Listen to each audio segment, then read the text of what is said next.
সোমা, একটা কথা বলবে? আচ্ছা, তোমার মনে কোনো ক্ষোভ নেই যে আমার কি? আমার আগে একবার বিয়ে হয়েছিল।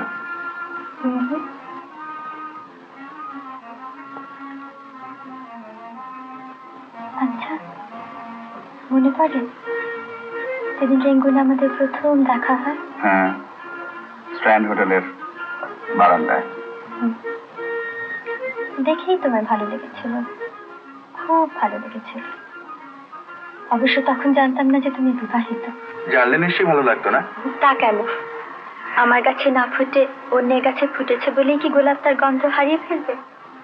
শুধু সেটিকে তুলে নিজের খোপায় পড়বার কথা হয়তো ভাবতাম না। আচ্ছা, এখানে যেদিন তোমাকে বললাম আমি বিবাহিত, তখন তো আর কল্পনা বেঁচে নেই। আমি যে বিবাহিত রেঙ্গুনে কেন বলিনি বুঝতে পেরেছিলে? কল্পনা যে উন্মাদ সে কথাও বলতে হতো তাই? তাছাড়া রেঙ্গুনে আমরা কদিনই বা ছিলাম, তখন এমন কিছু ঘনিষ্ঠতাও হয়নি যে সব কথা আমাদের বলবে। সে একটা সময় গেছে সোমা। বাড়ির মধ্যে আমার দম বন্ধ হয়ে আসতো, তাই বাড়িটাকে ভুলে থাকবার চেষ্টায় নিজেকে সবসময় ব্যবসার মধ্যে ডুবিয়ে রাখতাম। পাছে কেউ সহানুভূতি দেখায় সেই ভয়ে নিজের পারিবারিক জীবন নিয়ে কারোর সঙ্গে আলোচনা পর্যন্ত করতাম না। কিন্তু কি অন্যায়? জেনে শুনে একটা উন্মাদকে তার দাদা গুছিয়ে দিলে বিবেকে বাঁধলো না? তোমার বাবাই বা কেন এই বিয়েতে রাজি হয়েছিলেন? বাবা অবশ্য শেষ সময় তার ভুল বুঝতে পেরেছিলেন। তিনি প্রথমে মনে করেছিলেন যে বম্বিং এ বাপ মাকে হারিয়ে মেয়েটি শখ পায়, আর সেই জন্যই বোধহয় মাঝে মাঝে ওরকম অজ্ঞান হয়ে যেত। আমিও তখন সবে বিলেত থেকে ফিরেছি, বাবার পছন্দকে অগ্রাহ্য করতে পারলাম না। ভাবলাম তার সুখে বোধহয় আমার শান্তি। মানুষ ভাবে এক, হয় আর এক। শেষ পর্যন্ত তিনিও সুখী হলেন না, আর তুমিও শান্তি পেলে না। একে ভাগ্য ছাড়া আর কি বলবে বলো? নইলে এত চেষ্টা করে কল্পনাকে সুস্থ স্বাভাবিক করতে পারলাম না কেন? চিকিৎসার তো কোনো ত্রুটি করা হয়নি, তবে রোগটা ছিল বড় অদ্ভুত রকমের। কল্পনাকে এমনি দেখলে বা তার সঙ্গে কথাবার্তা বললে কিচ্ছু বোঝবার উপায় ছিল না।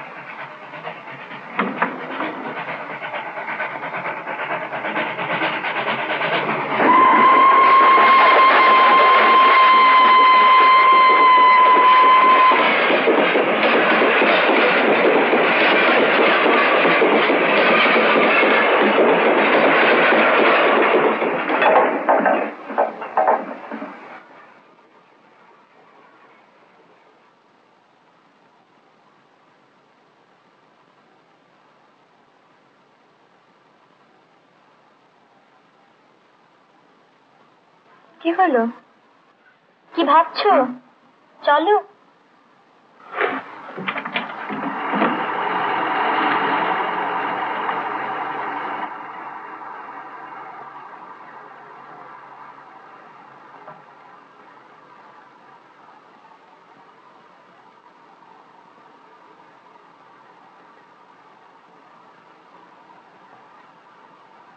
কি ভাবছিলে বলো তো?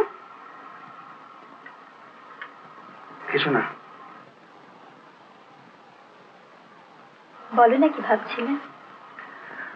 কি জানো সোমা, সেই দুর্ঘটনার পর থেকে ট্রেন আমি কিছুতেই সহ্য করতে পারি না। আমারই অন্যায়, আজকের দিনে ওসব কথা মনে করিয়ে দেওয়া উচিত হয়নি। না না, তোমার কোনো দোষ নেই। আমারই সেই সব পুরোনো দিনের কথা। পুরোনো দিনের কথা আর নয়, এবার থেকে মনে রাখতে হবে পথ আমাদের পেছনে নয়, পথ আমাদের সামনে। সামনে না? হ্যাঁ সোমা, সত্যি সামনে, কিন্তু কি করে এগোনো যায় বলো তো? আমি কি জানি? আমি তো জানি।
স্যার একবার ড্রেসটা চেঞ্জ করে নিয়ে তাহলে আরাম করুন। Hot coffee? কিছু লাগবে না, তুমি যাও আব্দুল। লাইট অফ করে দিও।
কে?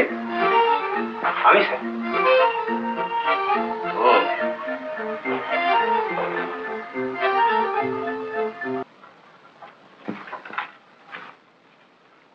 না, উপস্থিত কিছুদিন আর পাচ্ছ না। আচ্ছা, তোমার আর কিছু জানবার আছে? হ্যাঁ ওই ডায়রিয়ার ফটোগুলো কয় পাচ্ছি?